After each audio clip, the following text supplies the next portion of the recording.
The register beeped again, that sharp little sound that marked the passing of every item through the scanner.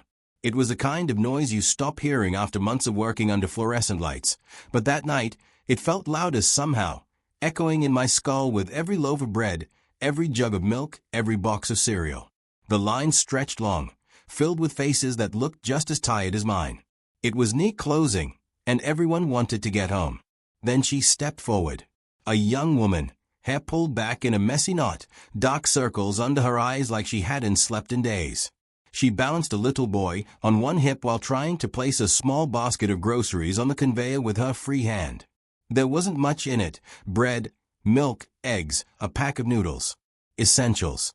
Her kid clung to her shirt, his tiny fingers curling the fabric, his eyes locked on the food like it was treasure. I scanned her items, gave her the total. The number was modest, but I saw the way her face fell. Her lips trembled as she dug through her purse, pulling out a handful of coins and crumpled bills. She counted once, then again, and her shoulders slumped. She didn't have enough. She looked up at me with an expression I'll never forget, half apology, half desperation. I can put some back," she whispered, her voice breaking. The line behind her shifted impatiently, a cough, a sigh. Store policy was clear: void what the customer can't pay for. Move on. But something in me resisted. That little boy's eyes, wide and hungry, pinned me in place. My chest tightened. And before I could talk myself out of it, I said, "Don't worry. I've got this." The next morning, whispers followed me down the aisles. It didn't take long for word to spread. Customers who'd seen what I'd done, cashiers who'd overheard, managers who kept too many eyes on the security feeds. Some smiled quietly when they passed me, like they respected what I'd done, but none of them said anything out loud. Nobody wanted to be caught encouraging the wrong behavior. By the time my lunch break came around, I already knew what was waiting for me. The break room smelled of burnt coffee and reheated leftovers, the hum of the vending machine filling the silence. My supervisor walked in, shut the door behind him, and leaned against the counter with his arms crossed. His expression wasn't anger. It was worse. Cold, corporate disappointment. "You can't do that," he said flatly. No greeting, no build-up, just the sentence hanging there like a blade. I didn't respond right away, so he pressed on. "You think you're some kind of hero. You're not. You're an employee. Employees follow policy. You give food away, you break the system. You want to keep your job? Don't pull stunts like that again." His words cut deep, not because I believed him, but because I realized he meant it. To him, the woman and her child were numbers. Losses. An inconvenience to the store. I nodded, pretending to accept the warning, but my mind was far away.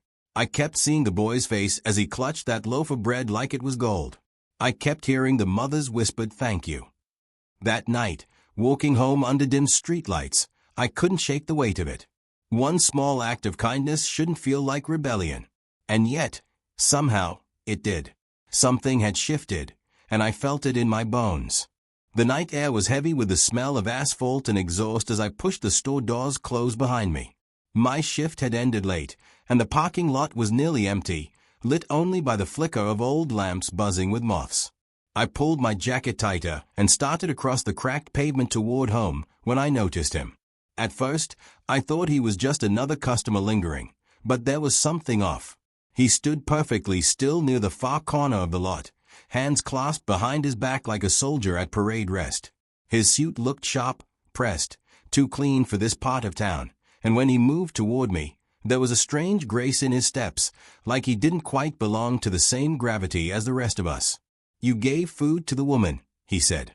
His voice was calm, steady, but it carried an odd resonance, like it wasn't just sound but something that settled into my bones. I froze, the hairs on my arms standing up.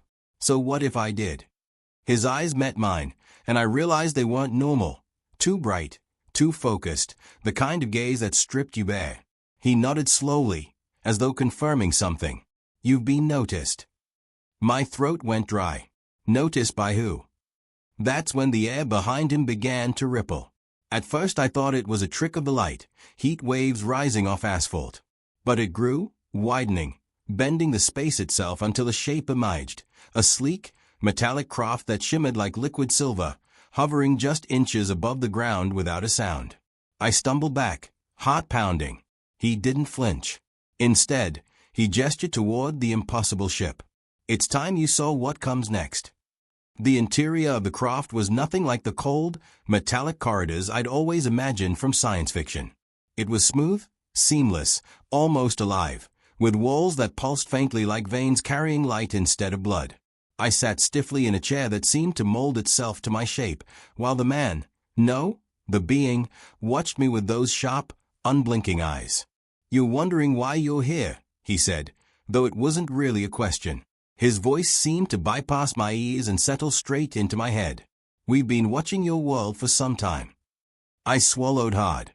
"Watching us, for what?" "Patterns," he replied. "Strength, greed, cruelty, those are easy to find. But compassion? True, selfless action?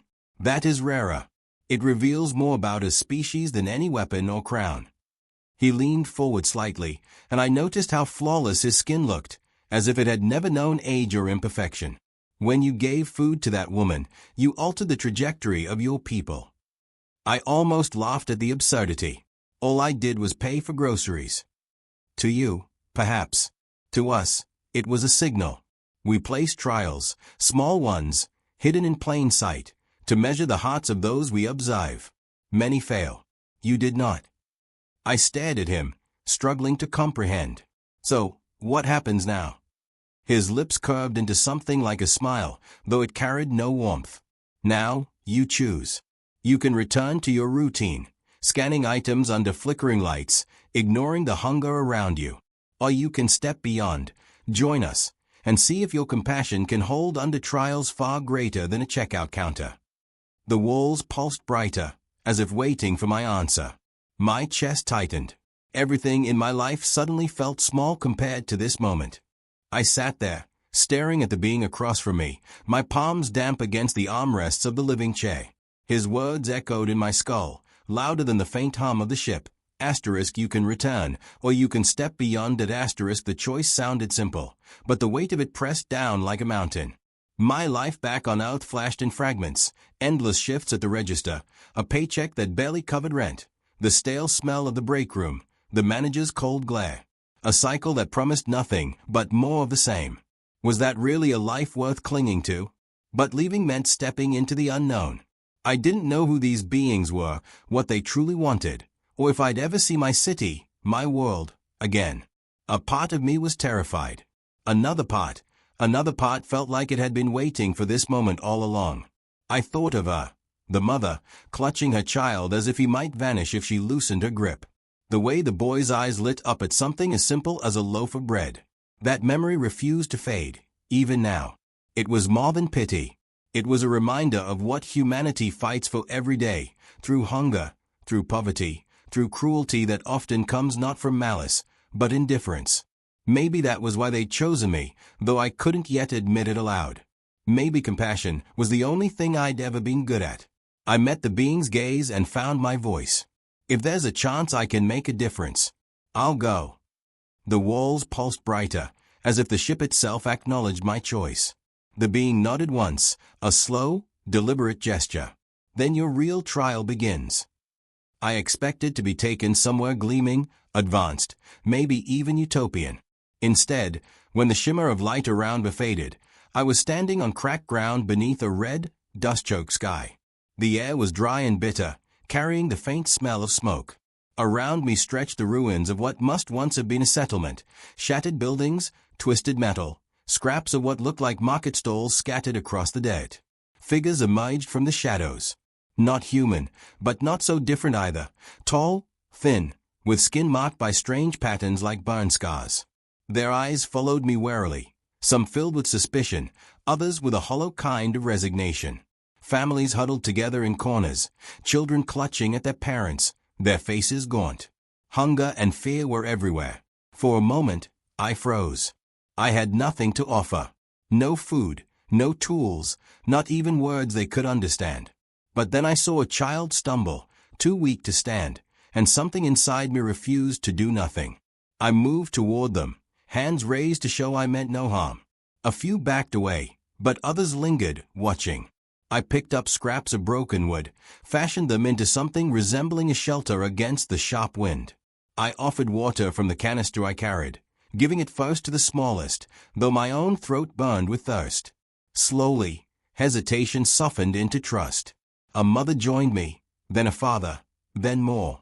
By nightfall, the ruins looked different. Still broken, still desperate, but no longer silent. Families shared what little they had, gathered in groups instead of hiding alone. Hope flickered in their eyes, fragile but real. And as I sat among them, exhausted but alive, I realized this wasn't about surviving the trial. It was about proving that compassion could rebuild a world. Days bled into nights, and still I stayed among them. What began as a handful of gestures, sharing water, building fires, organizing scraps into meals, slowly grew into something larger. The colony was no longer a graveyard of ruins. It was stirring back to life. Children who once stared at the ground now laughed in bursts, their voices brittle but brave. Parents who had given up now argued about where to rebuild, their despair replaced with sparks of determination. I wasn't their leader, not really.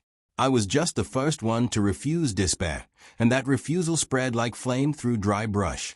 When the sky split with light again, I knew the trial had ended. The ship descended, silent and silver, casting long shadows over the settlement. The envoy emerged, his gaze sweeping over the people. I could feel the weight of his judgment in the air, a silence that pressed against my chest. "You see them now," I said, stepping forward. My voice was hoarse, my body worn thin, but my words carried strength I hadn't known I possessed. They were starving, broken. All I did was give what I could. But I pointed toward the families gathered behind me. They chose to believe again. That's what humans do. We don't let each other vanish. We fight to keep one another alive. The envoy's expression shifted, almost imperceptibly, but I caught it. Respect. He bowed his head slightly. Humanity has passed. The colonists cheered, their voices lifting against the barren sky. I stood there, stunned, realizing that my life as a cashier, the endless beeping registers and corporate warnings, was over. I carried something far greater now. In a universe of empires and endless wars, our weapon wasn't dominance. It was compassion. And it was enough.